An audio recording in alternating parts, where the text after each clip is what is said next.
Good morning అండి. నేను కరుణ NRI ప్రాజెక్ట్స్లో property అడ్వైజర్గా work చేస్తున్నాను.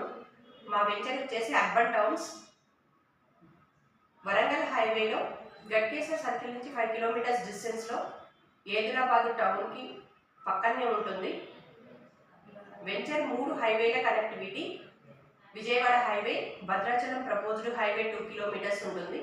వరంగల్ హైవే 5 కిలోమీటర్స్ డిస్టెన్స్ ఉంటుంది.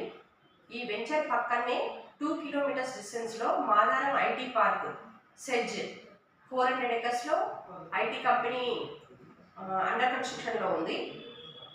ఇంకా వెంచర్ వచ్చేసి ఎమ్యూనిటీస్ వచ్చేసి మనకు 100 ఫీట్ రోడ్ ఇచ్చారు. 100 ఫీట్ రోడ్లో ఒక పక్క సిద్ధార్థ ఇంటర్నేషనల్ స్కూల్ వాళ్ళు 8 ఎకర్స్లో ల్యాండ్ కన్స్ట్రక్షన్ కోసం పెట్టారు. 6 ఎకర్స్లో ఆల్రెడీ క్రికెట్ స్టేడియం ఉంది. 2 ఎకర్స్లో రిసార్ట్ ప్లాన్ చేస్తున్నారు. ఇందులో 3 బ్యాంకుల లోన్ ఫెసిలిటీ ఉంది. Tata Capital, IDBI, Yes bank 50 to 80% bank loan అనేది ప్రొవైడ్ చేయడం జరుగుతుంది. వెంచర్ లోపల underground electricity, underground water, underground నుంచి డ్రైనేజ్ ఇస్తున్నారు, సిసి రోడ్స్ ఇస్తున్నారు,